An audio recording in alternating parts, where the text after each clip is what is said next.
Olá, sejam bem-vindos ao O Café e a Conta, o podcast para quem quer mais produtividade no empreender, principalmente em bares e restaurantes. Eu sou o Danilo Viegas, chefe de redação da revista Bares e Restaurantes, e hoje estamos aqui no 36º Congresso Abrazel, Mesa ao Vivo Brasília, em Brasília, e a gente vai receber agora uma das palestrantes mais especiais desse Congresso Abrazel, que vou pegar aqui a cola para te apresentar devidamente, Maria Eulália Araújo, cofundadora e diretora institucional do Comida de Boteco. Eulália, bem-vinda, prazer ter você aqui com a gente. Prazer é meu, já começo agradecendo aí esse espaço, é sempre super importante a gente poder estar, bem localizados assim no Congresso da Abrazel, aqui nesse podcast com você. Então, Danilo, super obrigada Paulo Solmuth, toda a galera da Abrazel. Excelente. Eulália, o tema do seu painel é offline e online, maneiras de aumentar movimento e faturamento. E você, como cofundadora do Comida de Boteco, esse grande evento reconhecido pelos nossos pares no mundo inteiro, no Brasil inteiro, né? Vamos maneirar no ufanismo aí, né? O que você tem a dizer sobre como esses movimentos, como o Comida de Boteco e outros eventos também, podem aumentar o movimento de bares e restaurantes, que aí é um movimento que termina no presencial, mas ele começa no digital, online. O que você tem a dizer em relação a isso? Bom, a gente começou o Comida de Boteco há 25 anos atrás. Salvo engano, a internet ainda era até discada. Eu lembro do ICQ, né? Eu usava o ICQ. Então, assim, definitivamente, o digital não foi uma plataforma de lançamento, digamos assim, para o Comida de Boteco. O Comida de Boteco nasceu dentro de uma emissora de rádio. E o nosso desafio era o seguinte: a gente queria dar visibilidade a botecos tradicionais, esse boteco de família, de dono, que estava perdendo o espaço frente, às franquias, às grandes redes, aos bares mais estruturados. Então, a gente criou um modelo de evento que já nasceu do jeito que ele é hoje, que é um concurso, onde, através da emissora de rádio, a gente convocava as pessoas a visitar os botecos participantes, cada um deles criava um petisco, sempre ligado às suas raízes, e ali, então, o consumidor se engajava com uma avaliação que passava pelo petisco, mas também atendimento, temperatura da bebida e higiene. Muito bem. Então, assim, eu acho que é importante falar dessa história, porque lá atrás não existia o digital com essa presença que existe hoje, né? Hoje, o digital, ele é uma das alavancas que a gente utiliza para levar pessoas para o boteco. Mas a gente continua ainda muito forte com as mídias tradicionais. Então, a gente tem parcerias com emissoras de TV, a gente faz muita mídia exterior, e o digital é, sem dúvida, uma das plataformas de divulgação. O nosso desafio é sempre gerar fluxo nos bares participantes. Então, é levar o consumidor para uma experiência real e presencial nessa rede de botecos que concorre, Nesse ano de 2024, a gente teve 1.000 bares participantes de norte a sul do Brasil e a gente movimentou mais de 12 milhões de pessoas no período de 31 dias. Pra você ter uma ideia de votos de papel preenchido à mão, com a cédula de papel, foi 1.200.000 votos. Então, assim, qual que é o contraponto aí entre o digital e o presencial? O DNA do Comida de Boteco é oferecer uma experiência presencial. Mas o mundo mudou nesses 25 anos. E principalmente, acho que de 5 anos para cá, a gente tem uma alavancada de novas redes sociais que tem, sem sombra de dúvida, uma influência absolutamente impactante no comportamento das pessoas e no comportamento de consumo das pessoas também, da forma como elas se socializam, né? Então, assim, hoje a gente utiliza de redes sociais para ajudar a levar as pessoas para se socializarem nos botecos também, né? Então, assim, evidentemente, assim, não tem como escapar disso, o digital é uma plataforma de divulgação para Comida de Boteco, mas o nosso foco é a experiência presencial. Esse é o ponto. Que eu acho que também é uma experiência que os donos de bares devem se basear, né? Quando você fala de DNA, você fala de essência. Comida de Boteco tem 25 anos e ele, me corrija se eu estiver errado, só tem 25 anos porque ele se mantém fiel a sua essência. Exatamente. Que é esse resgate cultural e a valorização dos bares que permeia toda uma cultura brasileira, né? Sem dúvida. E você falou uma coisa que é muito, muito, muito importante, assim, muita gente fala, o comida de boteco cresceu, perdeu a essência. Não é verdade. A gente, a cada momento que a gente dá um passo novo, expande uma nova cidade, a gente tem mais cuidado, por exemplo, com a escolha dos botecos que vão participar. Então, existe um denominador comum dos 1.200 participantes do ano que vem. Todos o dono está presente.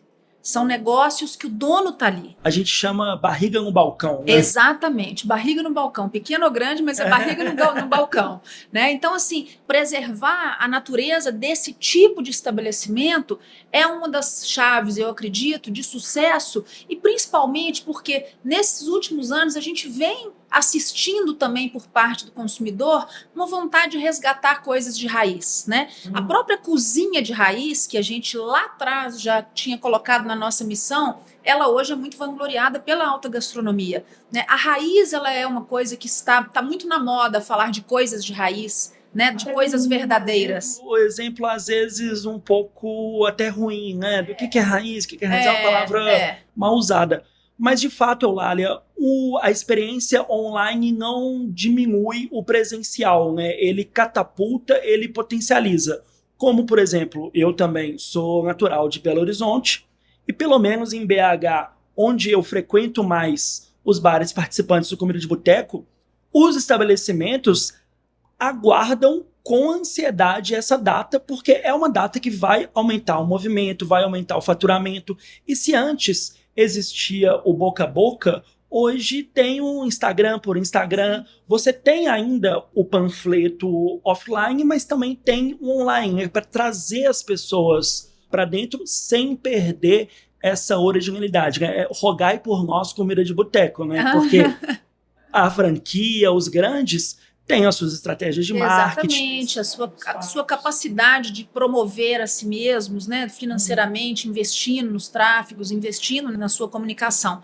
O Comida, ele vem aí como essa grande alavanca de comunicação para os botecos que, em maioria, pelo menos quando eles começam a participar, eles não têm nem ali um pensamento estratégico de verba de marketing, muito menos a própria verba para o marketing. Então, assim, por serem estabelecimentos pequenos, muitos são tradicionais, mas assim, não necessariamente vem com um fôlego financeiro mais pujante, ele entra no Comida e o Comida vira, de fato, uma grande plataforma de comunicação. Agora eu vou te fazer uma pergunta. Nós gravamos recentemente lá no Bolão, em BH, com o Nenel, do Baixa Gastronomia, e eu o perguntei, falei, Nenel, você acha que o tempo do, entre aspas, amadorismo está acabando para esse tipo de estabelecimento onde o dono está com a barriga no balcão? Você vê algum futuro para os próximos 5, 10 anos frente a essas franquias, grandes investidores? Eu gostaria de repetir essa pergunta para você. Eu vou trazer essa pergunta para dentro do Comida de Boteco. Quando a gente convida um bar para participar, às vezes acontece de ser um bar que não tem nem alvará e que está num processo absoluto de informalidade. Que é a natureza do setor. Que é a natureza do setor. E o que a gente fala? Cara, a gente vai trazer você para um painel que você vai ser enxergado, às vezes, até internacionalmente.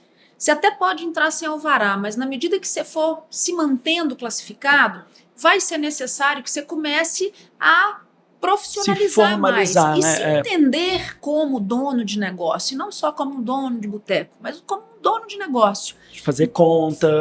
E ter uma gestão mais estruturada. Em virtude disso, a gente tem donos de bar que preferem, inclusive, não participar. Não, pelo amor de Deus, não me dê mais trabalho. E tá tudo certo, deixa ele lá. O que eu penso? Eu não, né? O que a gente discute isso muito dentro do Comida. O mercado como um todo, não é só de alimentos e bebidas, assim, a gente vive um momento de extrema concorrência. E eu acho que sim, esse setor é um setor que tem ainda um nível de informalidade que precisa ser melhor estruturado, mas eu acho que a poesia ela tem que permear a parte, vamos chamar de mais burocrática, Parte não podemos... do Do business, não gosto nem desse nome, porque business com boteco nem combina, mas é isso, assim, o que eu acho? É muito bonito a gente falar, não, mas tem que ser o cara lá com o saleiro de jogar e não com o saquinho de sal, é o paliteiro, mas a gente sabe que a vigilância sanitária chega ali e cobra desse cara uma outra postura, então assim, ele começa assim a perder uma possibilidade de ter um tipo de cliente que pode ter um pouco mais de exigência e assim, a longo prazo, vai prejudicá-lo. Tem gente que está lá, 40, 50 anos, do jeito que é. Mas na hora que o cara entra, por exemplo, numa iniciativa como Comida de Boteco, como outros eventos que a própria Brasel tem, mesmo. Exatamente. Assim, o cara está se expondo a uma visibilidade que, se ele ficar num informal demais, ele pode sofrer com isso. E isso pode levá-lo a uma falência do próprio negócio.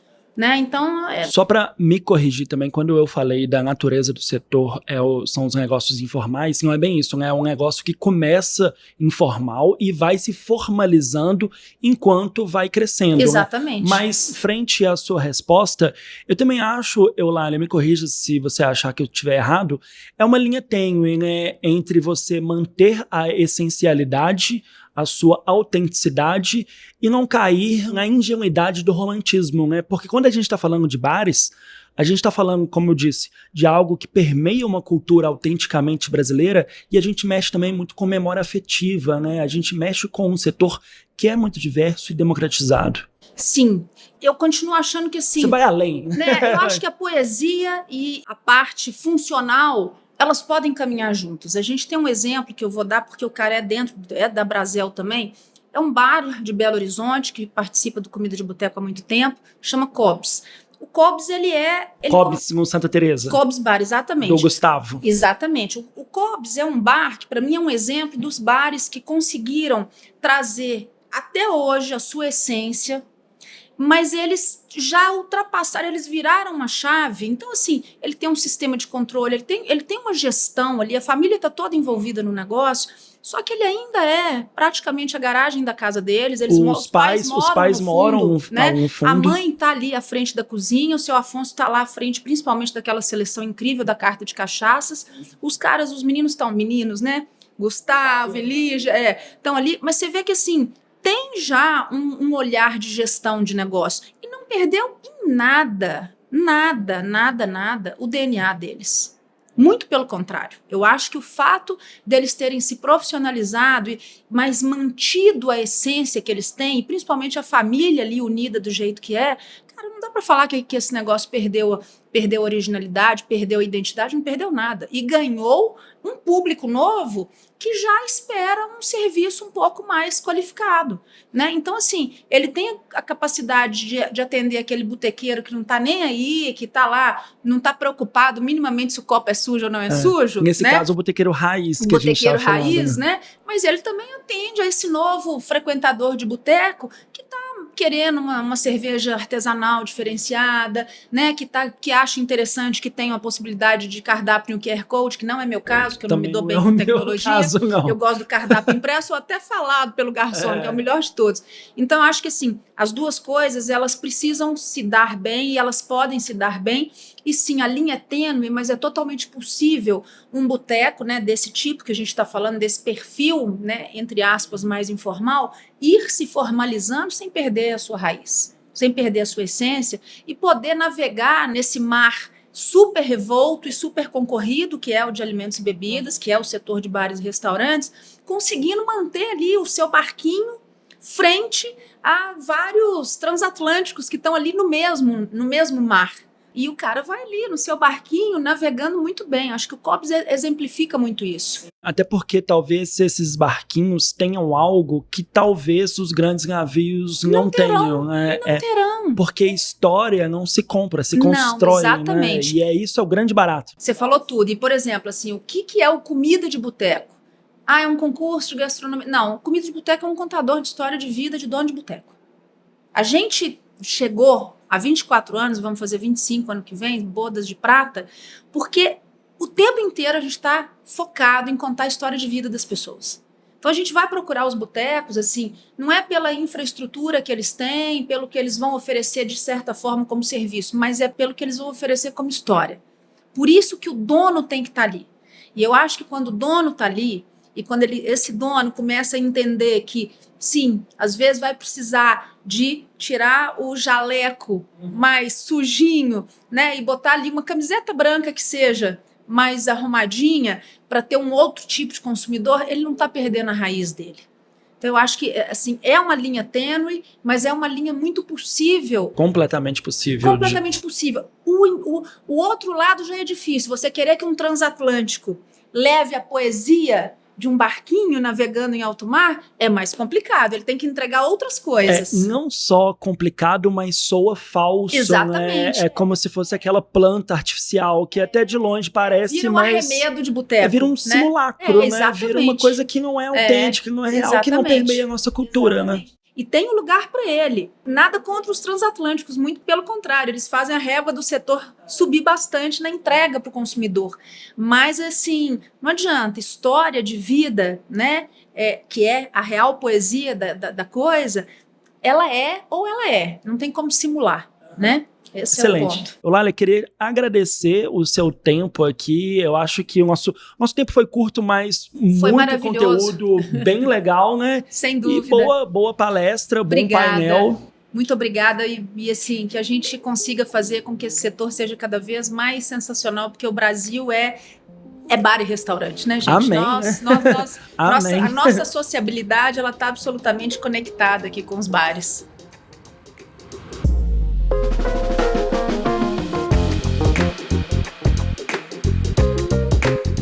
Pessoal, a gente volta na próxima semana com mais um episódio do O Café e a Conta. Um abraço e até lá!